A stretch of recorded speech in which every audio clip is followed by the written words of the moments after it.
अजीज सामीन, आज हम आपको दुनिया की सबसे बड़ी लड़ाई के बारे में बताएंगे जो कि दूसरी जंगे अजीम में लड़ी गई।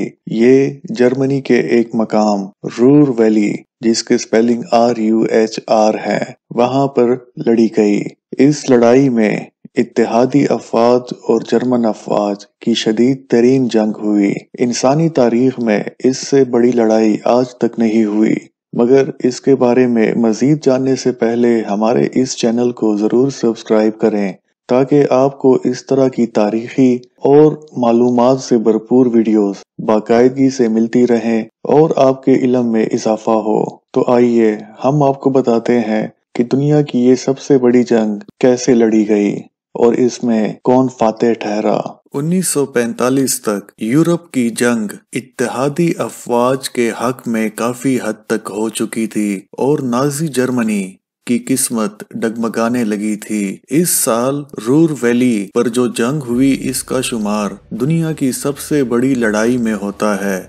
इस तूफानी जंग में इत्तेहादी अफवाज ने 5 लाख से ज्यादा फौज झोंक दी थी और इतनी ही तादाद में नाजी जर्मनी ने भी अपनी फौज लड़ाई में शामिल कर दी। लाखों और करोड़ों टन जंगी सामान अलहदा था। गौर करने वाली बात यह है कि 10 लाख इंसान एक दूसरे को मार डालने के लिए और खा जाने के लिए यूरोप के एक मुख्तसर रकबे में जमा हो गए थे ताकि जुल्म और बेदर्दी के हौलनाक मनाजिर पेश करके दुनिया से इंसानियत और तहजीब का नाम और निशान मिटा डालें। मुमकिन है जंगजू जर्मनों और इत्तेहादी अफवाज ने इस जंग को महज खेल समझा हो या इंसानी खून को फकत एक तमाशा समझकर बहाया हो, मगर मुहज़्ज़ब इंसान के लिए ये बड़ा इबरत अंगेज मारका था। लेकिन इसका क्या इलाज कि दुनिया में अमन कायम करने के लिए अक्सर बड़ी लड़ाइयाँ लड़नी ही पड़ती हैं। हर चंद ये लड़ाइयाँ बज़ाहिर आर्जी अमन ले आती हैं, मगर वो अमन शायद ही कभी देर पा साबित हो जिसकी बुनियाद जंग पर रखी गई हो। बहरहाल 1945 में रूर के मकाम पर जो हौलनाक वाक़यात पेश आए वो अपनी एक अलहदा तारीख है। इस जंग का प्लान इत्तेहादी अफवाज यानी कि एलाइड फोर्सेस ने 1942 ही में बना लिया था, जिस पर 3 साल बाद यानी कि 1945 में अमल दरामद किया गया। इससे कबल शुमाली अफ्रीका, इटली और फ्रांस में इत्तेहादी और जर्मन अफवाज ने एक दूसरे के साथ शदीद जंगें लड़ी, मगर ये जंग इन सब से ज्यादा सख्त और मुख्तलिफ थी। रूर आज की तरह इस वक्त भी यूरोप का सनती मरकज था, खास तौर पर ये जर्मनी का तो दिल ही था। लिहाजा जर्मनी को फतह करना था तो इसके इस सनती दिल पर कारी ज़रब लगाने की ज़रूरत थी। 1942 में जब बरतानिया नाजी जर्मनी के लुफ्तवाफे यानी कि नाजी जर्मनी की फ़ज़ाइया के बमों से लरज़ रहा था, तब भी नाजी फौज को तबाह कर डालने के मंसूबे बनाए जा रहे थे और अमरीकी और बरतानवी लीडर इस फैसले पर मुत्तफिक हो गए थे कि यूरोप की फतह और जर्मनी की शिकस्त सिर्फ इसी सूरत में मुमकिन है जब इसकी जंगी मशीन और सनती इलाकों को तह व बाला कर दिया जाए। बिलाखिर 1943 में कासाब्लैंका कॉन्फ्रेंस में इस मंसूबे में रंग भर लिया गया और इसे आगे बढ़ाने को सर विंस्टन चर्चिल, जो कि उस वक़्त के बरतानवी वज़ीर आज़म थे, और फ्रैंकलिन डिलानो रोजवेल्ट, जो कि उस वक़्त के अमरीकी सदर थे, इन्होंने तय किया कि ये जंग lieutenant general sir Frederick Morgan के सपुर्द की जाएगी, जो बरतानिया की अफवाज का सुप्रीम कमांडर था। रूर वैली दुनिया में शायद सबसे बड़ा सनती इलाका है और दरियाए राइन के मशरक में वाक़या है। इसका रकबा 60 मुरब्बा मील होगा। ये नाजियों की मिल्कियत में था और इसके जनूब में दरियाए सेग है और शुमाल में दरियाए लीपी। यहाँ भारी और कसीरुल मकासद सनतों की अजीमुल शान फैक्ट्रियाँ भी थीं। इसको अगर जबरदस्त बमबारी के जरिए कमजोर कर दिया जाता तो नामुमकिन था कि नाजी जर्मनी जंग का सिलसिला जारी रखने में कामयाब हो। फिर भी ये हकीकत अपनी जगह पर थी कि हवाई हमले इस सनती इलाके को कमजोर तो कर सकते थे, मगर इसे नेस्त तो नाबूद नहीं कर सकते थे। تاہم جنرل مورگن نارمنڈی میں اتحادی افواج کی فتح کے بعد سے مسلسل رور ویلی کو فتح کرنے کے منصوبے بنا رہا تھا کہ اگر رور ویلی قبضے میں آ گیا تو پھر جرمنی کے دارالخلافہ یعنی کہ برلن تک پہنچ جانا آسان ہو جائے گا۔ یہ تھا اتحادیوں کا جنگی پلان۔ آخر 24 مارچ 1945 کو امریکی افواج دریائے رائن کے مغربی کنارے تک آ گئی اور جنرل آئزن ہاور جنرل مورگن کے دیرینہ منصوبے پر عمل درآمد کی تیاری کرنے لگا، یعنی کہ رور ویلی کے اہم علاقے کو فتح کرنے کی سوچنے لگا۔ کینیڈین اور برطانوی فوجیوں نے جنرل منٹگمری کی کمان میں رور ویلی کے جنوب میں پوزیشن سنبھال لی اور جنرل پیٹن نے امریکی فوج کی کمان سنبھال لی تاکہ پیش قدمی کرنے میں کوئی رکاوٹ واقع نہ ہو۔ پھر اس نے لڈینڈورف کے پل کو صحیح اور سلامت اپنے قبضے میں لے لیا تاکہ فوجیں بآسانی پل کو عبور کر سکے۔ دوسری طرف جرمن فوج بھی اتحادیوں کی خطرناک نقل و حرکت سے غافل نہیں تھی۔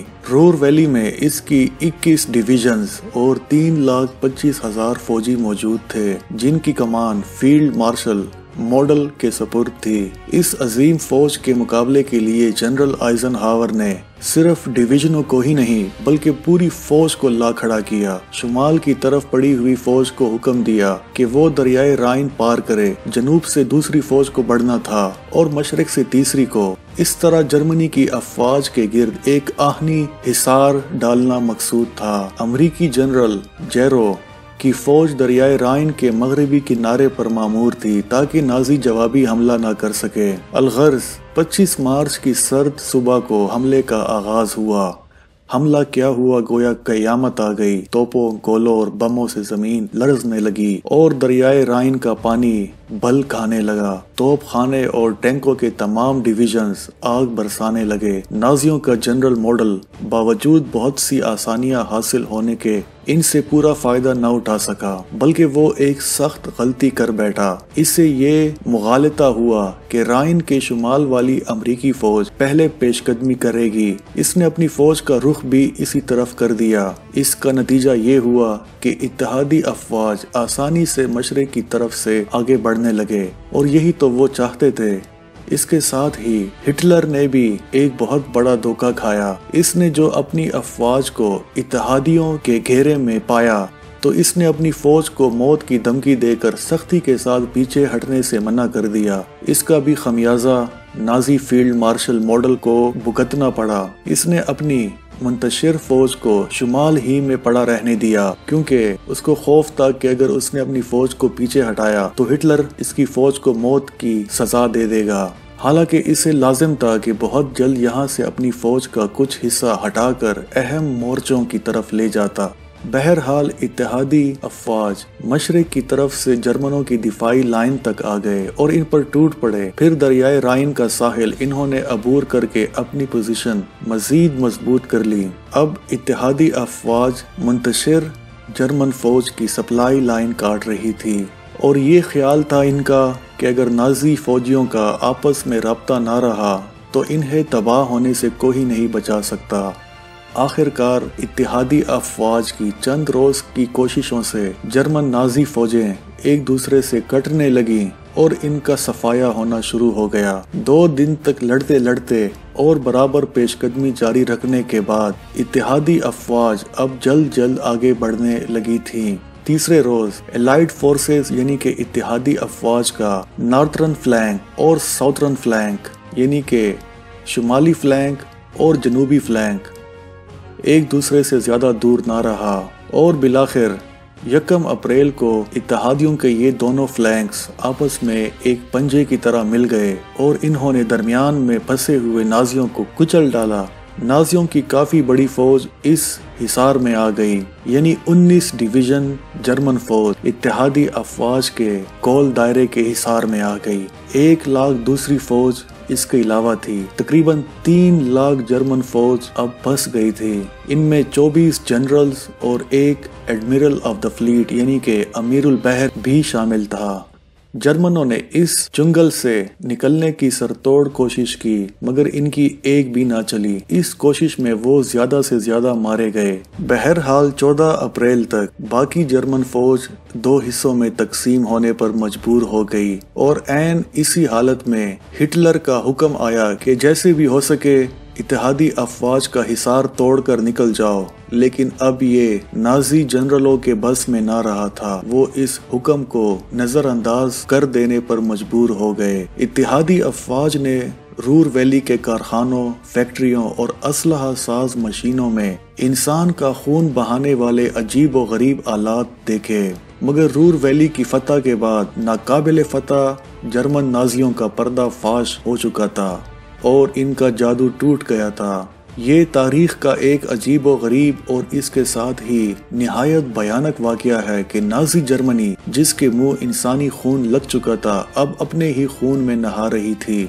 रूर के सनती इलाके में मफ्तूहा मुल्कों से पकड़े हुए सैकड़ों कैदी काम कर रहे थे। मसलन फ्रांसीसी, डच, बेल्जियम, इटालियन, चेकोस्लोवेकियन, पोलैंड और बहुत से रूसी भी। इन सब कैदियों को रिहा कर दिया गया और इन्हें नाजी जर्मनी की गुलामी से आजादी दिला दी गई। इतने मुल्कों के इन कैदियों को देखकर दौरे जाहिलियत के जंगी कैदी याद आने लगे, जिनके साथ निहायत गैर इंसानी सलूक किया जाता था। वो बेशुमार कैदी इन कैदियों के अलावा थे जिनको नाजियों ने मार दिया था और इन सब की लाशें इकट्ठी करके इनको दफन कर दिया गया। इधर नाजी फौज अलहदा अलहदा हिस्सों में फंस जाने की वजह से इत्तेहादी अफवाज इनका बड़ी तेजी से सफाया कर रही थी और दूसरी तरफ नाजी फौज इत्तेहादियों का हिसार तोड़ने के लिए सर तोड़ कोशिश कर रही थी ताकि इन्हें हथियार न डालना पड़े। मगर इनके लिए शिकस्त मुकद्दर हो चुकी थी। नाजियों के फील्ड मार्शल मॉडल ने अपनी फंसी हुई फौज को इजाजत दे दी थी कि जिस तरह मुमकिन हो इत्तेहादी फौज के घेरे को तोड़कर निकल जाएं। इससे फील्ड मार्शल का मकसद हथियार डालने की जिम्मेदारी से बचना था और इसके बाद इसने खुदकुशी कर ली। 18 अप्रैल की सुबह को इस जंग का खात्मा हो गया। रूर वैली का ये अजीमुल शान इलाका फतह हो गया और बेशुमार जर्मन कैदी पकड़े गए। फील्ड मार्शल मॉडल खुदकशी करके गिरफ्तार होने की जिल्लत से बच गया। इस तरह इस पर से हिटलर का अताब भी टल गया। दूसरी तरफ रूर वैली की शिकस्त के बाद हिटलर की खुदकशी से आजाद दुनिया खुशियां मनाने में मसरूफ हो गई थी। ये दोनों अहम वाकयात जंग से तंग आई हुई दुनिया के लिए अहम तरीन थे। हालांकि अगर रूर वैली का सनती इलाका फतह न होता तो नाजी जर्मनी की शिकस्त नामुमकिन थी, क्योंकि असलहा साज फैक्ट्रियों और कारखानों की तबाही के बाद वो जंगी सामान से महरूम हो चुके थे। आज की लड़ाइयों में भी यही तरीका इस्तेमाल किया जाता है, बल्कि इनमें एक अफसोसनाक इजाफा भी कर लिया गया है कि बेगुनाह शहरियों पर अंधाधुंध गोलाबारी करके उन्हें तबाह कर दिया जाता है। बहरहाल रूर वैली की लड़ाई के वाकयात जो कुछ भी थे और जिस तरह भी वो लड़ी गई, इसका ताल्लुक दूसरी जंगे अजीम के खात्मे से जरूर है, जिसके बाद सुबह अमन के आसार उफक पर नुमाया होने लगे। लेकिन इसके बाद दुनिया में सियासी कशमकश का जो दूर दौरा हुआ वो भी एक अलहदा जंग थी। जंग ख्वाह आलमगीर पैमाने पर हो या किसी इलाके तक महदूद हो, अपने खात्मे के बाद अमन कम और इस तरह भी कैफियत ज्यादा पैदा कर देती है। रूर वैली की लड़ाई के बाद इस कामयाब नतीजे ने इत्तेहादी फौज को फतह और कामरानी से सरशार कर दिया और वो इस हकीकत को भूल गए कि जंगे अजीम खत्म करने के लिए अभी कई और बड़ी जंगे बाकी थी। बहरहाल इत्तेहादी फौज ने हर चीज जनरल आइजनहावर पर छोड़ दी थी। बरतानिया ने इस जंग में चूंकि नुकसान अजीम उठाया था, इसलिए इसने जनरल आइजनहावर से दरख्वास्त की कि वो रूर वैली से गुजर कर अब बर्लिन और इसके आसपास के इलाके पर हमला करने की इब्तिदा करे। मगर आइजनहावर जल्द छोटी छोटी फतूहात हासिल करने में ज्यादा दिलचस्पी ले रहा था ताकि उसकी अमरीकी फौज की जानें बची रहें। हालांकि जनरल आइजनहावर अगर बरतानिया के मशवरे पर अमल कर लेता तो अमरीकी अफवाज रूर वैली से आगे बढ़कर जल्द ही बर्लिन को फतह कर लेती। इसके अलावा चेकोस्लोवेकिया और मशरकी यूरोप के दूसरे ममालिक जो अब कम्युनिस्टों के कब्जे में हैं, अमेरिका के कब्जे में आ जाते। मगर जनरल आइजनहावर ने दूसरी लड़ाइयों के सियासी नताइज नज़रअंदाज कर दिए। बहरहाल जो कुछ हुआ, इससे जंग की तारीख के एक नए बाब की इब्तिदा हो गई। रूर वैली जिसका पहला उन्वान था। नाजी जर्मनी की तबाही और इत्तेहादी अफवाज की कामयाबी सिर्फ रूर वैली के इलाके की फतह की मरहून मिन्नत है। हिटलर को भी यकीनन इसका अंदाज़ा था और इसमें शिकस्त के बाद ही उसने खुदकुशी कर ली। उम्मीद है ये वीडियो आपको अच्छी लगी होगी। अगर आपको ये वीडियो अच्छी लगी है तो हमारे इस चैनल को ज़रूर सब्सक्राइब करें, वीडियो को लाइक करें, कमेंट करें और दोस्तों के साथ शेयर करना ना भूलिए। हम मिलेंगे आपसे एक नई वीडियो के बारे में जहां हम दूसरी जंग अजीम के मजीद वाक़यात आपको तफसील से बताएंगे। तब तक के लिए अल्लाह हाफिज़।